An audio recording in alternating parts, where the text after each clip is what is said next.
Today we continue our NHL offseason plan video. We're now at the 17th ranked team from the NHL's regular season, the Vegas Golden Knights. They're going to be a very interesting team to watch. They have big cap problems. How will they solve them and what will this team look like in the fall? We'll discuss those possibilities coming up next. So welcome back to another video here at Top Shelf Hockey. As I mentioned, today we're looking at the Vegas Golden Knights off-season plan. So this is the 17th ranked team in the series. We started at 32, working our way up all the way to number 1. So of course this will be essentially the end to the non-playoff teams. So the top 16 teams obviously were in the playoffs. So from this point forward we'll be talking about playoff teams as they're eliminated. So we may skip teams if they're still actively playing, and we'll do them once their season is over, because it's hard to kind of make a plan for what they're going to do until their season completely comes to a close here. Now, so in case you're new to this series, we're going to recap the 21-22 season, take a look at what happened, examine their cap space situation, look at their contracts that are expiring, RFAs, UFAs, and then try our best to answer the top burning questions facing the franchise and what are their top priorities heading into the offseason. Let's first recap the 21-22 season. Of course, as we know, Vegas just fell a little bit short and missed the playoffs for the first time in franchise history, finishing with a record of 43, 31, and 8 for 94 points.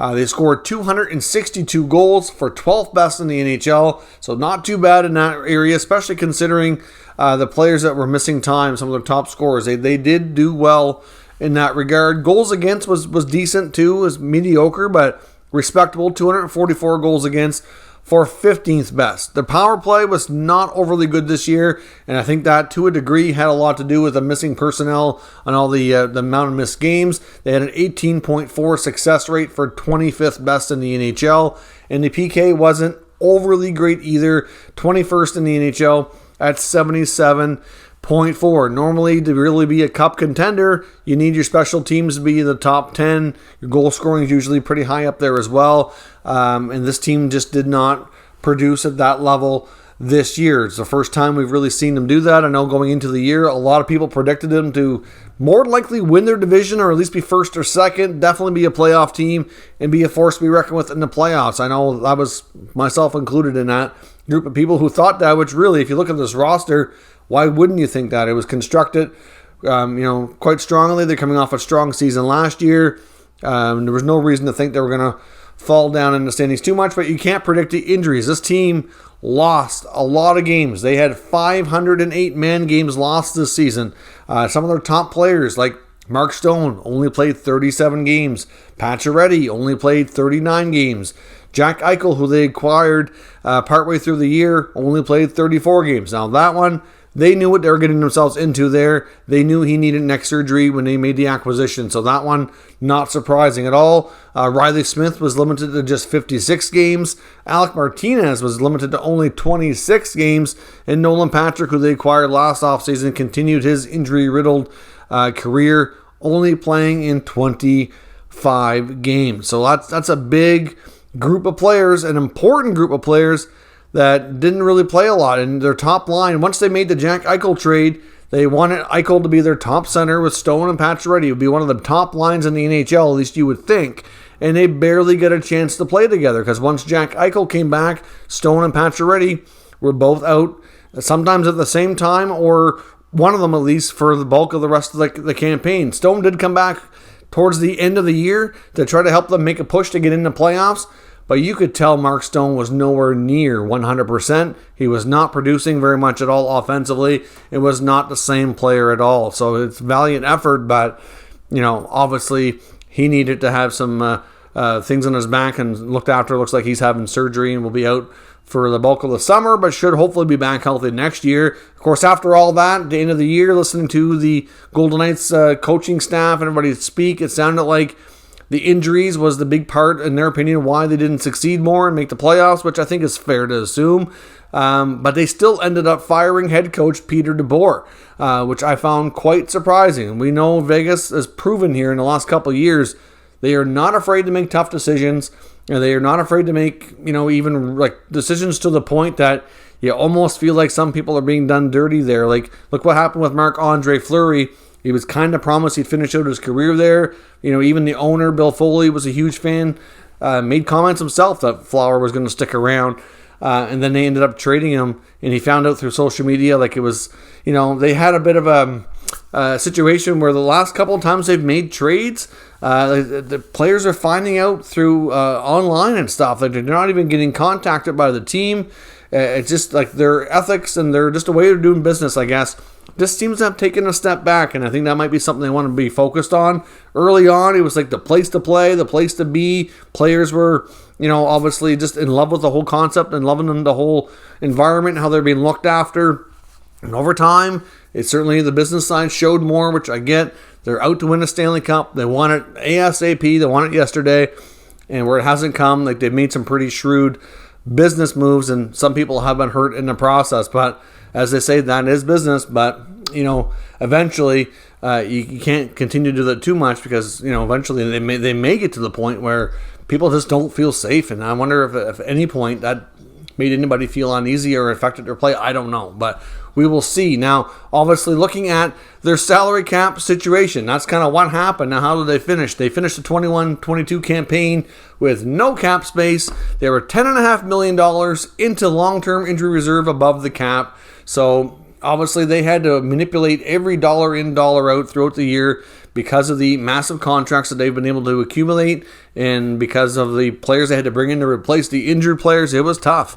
We figured when Jack Eichel was acquired, we knew he was going on long-term injury reserve. So that, essentially allowed them to go over the cap. But to get him activated, you're going to have to move out some money. But then the Stone and Pacioretty things kept coming up, and they were out. So they always had a big contract out on LTIR, so they were never forced to face and deal with this cap situation. Now they will be, now that we're into the offseason and players are getting healthy, and they won't be able to go into next year with all this on the books. In the 22-23 campaign, they already have 18 NHL contracts for $83 million. Well, the cap's only 82.5, so they're already theoretically over with what they have committed to. We already knew they had to shed salary, but this just goes to show you that they need to shed salary without even signing anybody else. They only have 18 players. Normally you have up maximum of 23. Some players carry 20, 21, 22, depending on their cap and what they can afford to have active. Ideally, you want 21 or 22 at least, and they can't even get past 18. They're going to have to go down to 17, theoretically, if they did nothing else. So even if they did not sign any of their RFAs and let the UFAs walk, which is a total of 6 players, they still would not be cap compliant. That's how much of an issue this is. So clearly, a couple of salaries that are a little bit more substantial to me are going to have to go. So now let's look at who those contracts are. Who right now would be in danger of not getting signed because they just simply can't afford to be adding more money onto this. Now, during the offseason, they can be over the cap by 10%. And they don't have to be cap compliant until we get to the beginning of the NHL season. So day one of the season, they have to be cap compliant, but they have some time to get this figured out. So on their list of restricted free agents, they have Nikolai Waugh, Keegan Kolazar, Brett Howden, and Nicholas Hag. I would think all those players would be given, or at least ideally, they'd want to give them qualifying offers and bring them back. They've all had their role there with the team, and I would think that there would be players that they would like to keep around.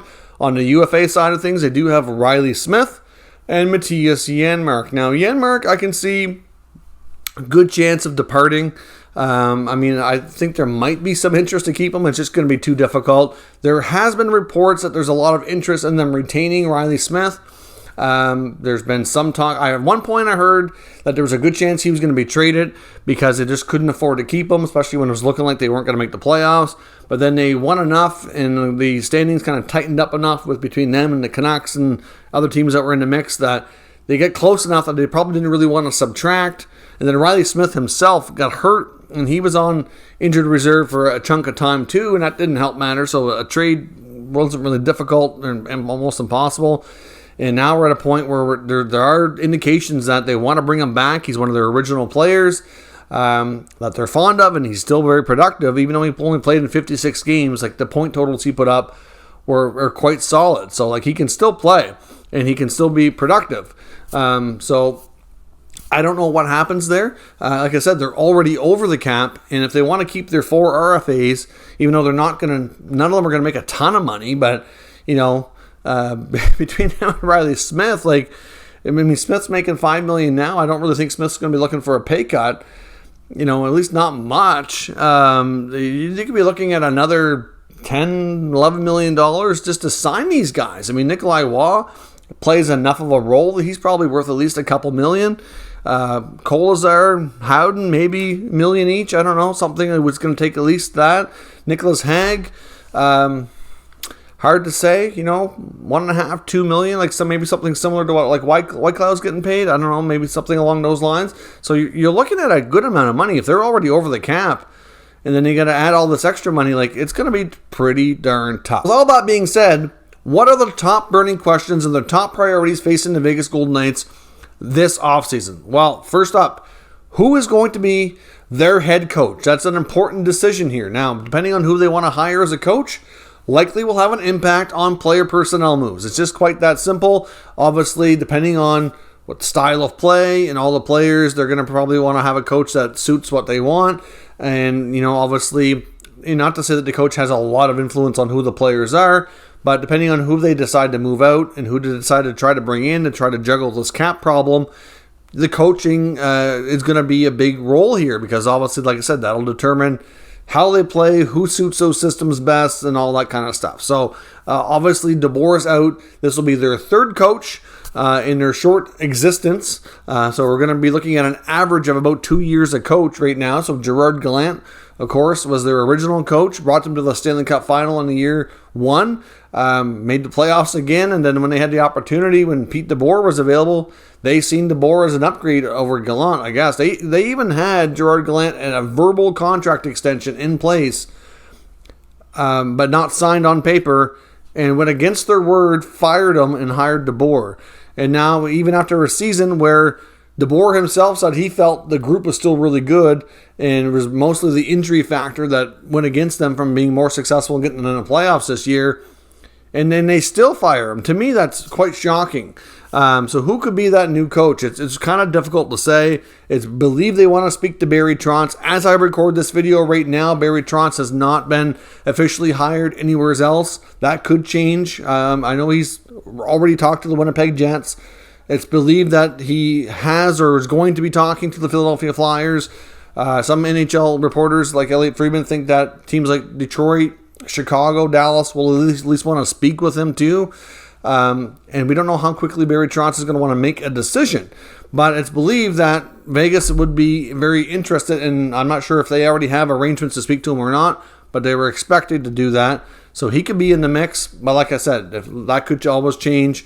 There's some people that think that he's going to Winnipeg and it could be announced here, this week. So maybe that gets done before this video goes to YouTube. If not, we'll see. But there's lots and lots of highly experienced coaches out there that with a lot of pedigree. Like there's been talk about Mike Babcock making a return to the NHL. Claude Julien, longtime NHL coach, Stanley Cup winner, obviously has a desire to come back in his 60s. He's been working a lot with Hockey Canada in the last couple of few international tournaments. So he's obviously trying to, keep coaching, get noticed, get another NHL job.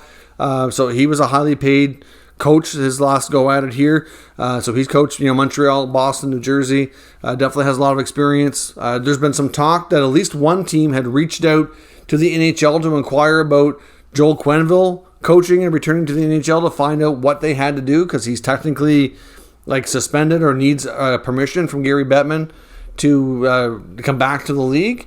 And we don't know who the team was. I'm not saying it was Vegas, but it could have been about getting him. So there's lots of guys like that, not to mention plenty of assistant coaches that would be good to move up, and some other up-and-coming coaches too. So they need to figure that out. It's a big part of the puzzle here to kind of determine what else they do. Big question number 2 is how do they become cap compliant?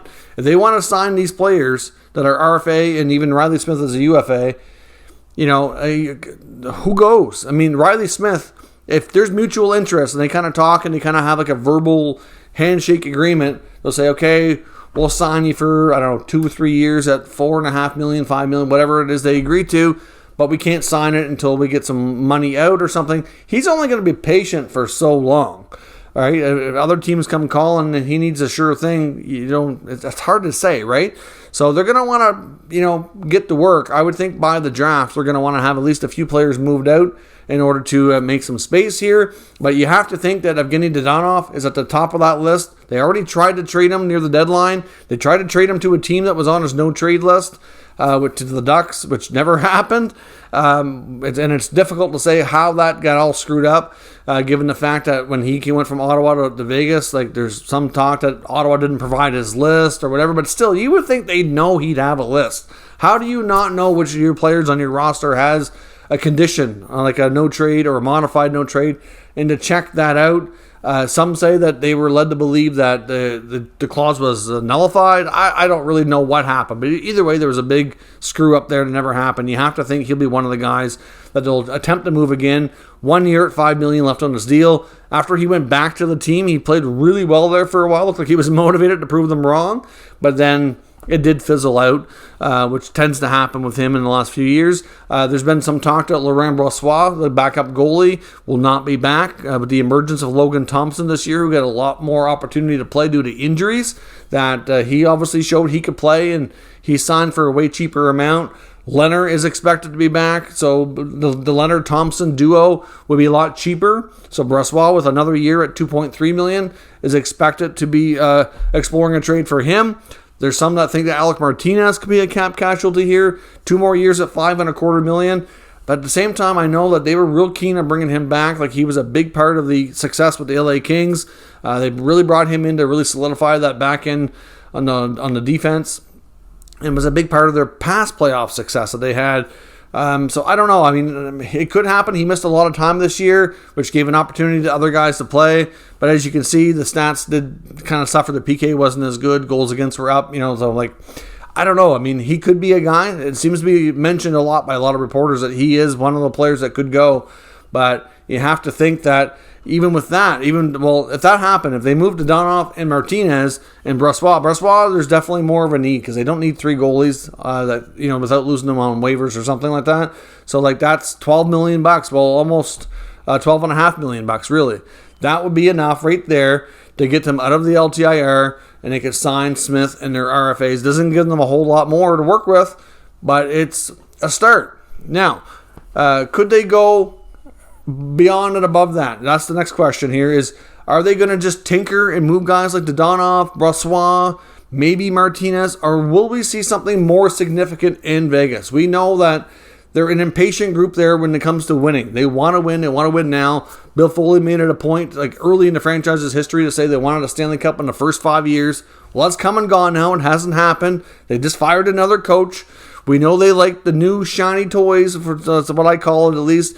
When big-time players hit UFA status or become available by trade, they want them to make themselves better. And I don't know sure they've really done that, but either way, that's just how they roll. They want to be in on all the big players, right? So will they do something more significant? If they do, could you see a player like a William Karlsson or a Max Pacioretty get moved? William Karlsson has not lived up to that contract. He came in year 1, like all these other players referring to themselves as the Golden Misfits. He obviously cast off some other teams that got picked up in expansion. Had a phenomenal season. Everybody was shocked that William Karlsson could be so good. Scored 40 goals, had an amazing year. Number 1 center. But then that hasn't lived up. He's basically, a lot of times, is about a number 3 center. He's good defensively. He's not a terrible player, but he's the long-term deal at just shy of $6 million is not looking good. So you have to think that they would consider that. Pacioretty now, on the other hand, it's more about the time missed. He's still very productive, one of their top goal scorers, so they would probably tread more carefully there. I'm not so sure we would see that, but I do think that they should at least take a long, hard look at it, depending on what the return could be. If they could work out a trade, that they get a good return, that they could be happy with a player that's going to hopefully produce somewhere close for less money, they have to explore that possibility just because of the money situation. But I do think it's less likely. And if they could not trade Alex Martinez, could they go to the point of considering a Theodore trade? I wouldn't think they'd want to move Shea Theodore. He's really good, highly underrated. There would be tons of interest, and they could get a big return, though. That's the only reason I think they even look at it, is that the return possibilities are high. But having said that, I'm sure he's a player that they would rather have on their roster. So could we see a more significant move? I do think it's possible just because of how they seem to do business there, but it's kind of difficult to say. Not something that they really need to do. And I said, lastly here, the big question is, do they bring back Riley Smith, who's been there from day one, has been one of their more productive guys, along with like a Jonathan Marchessault. More so, they've lived up to their end of the bargain more so than William Karlsson, in my opinion. So it's difficult to say, but if they can move enough other bodies, I think there is mutual interest, and I think there's a good chance Riley Smith does remain with the Knights, but it's going to take some creative work to get them to be able to make it happen. So let me know what you think on the Vegas Golden Knights. How do they proceed this offseason, jumping through these salary cap hoops to try to become cap compliant? Do they keep their big line and run it back with Eichel, Stone, Pacioretty next year with a new coach, just tinker a little bit? And really, because to me, if you look at it, they're 94 points and not far from the playoffs. If they can keep Stone, Pacioretty, and Eichel as a line next year and be healthy, there's no reason. No, they only need to win a few more games, get closer to 100 points, get in the playoffs, and then anything can happen. And we'll go from there. Robert Leonard dealt with his fair share of injuries and stuff too this year. See what happens. Let me know your thoughts down in the comments. We'll discuss further. If you're new to this channel, make sure you subscribe and stick around. We'll keep you up to date with the latest news, rumors, and analysis on all 32 NHL teams. Thank you for watching, and I'll catch you next time.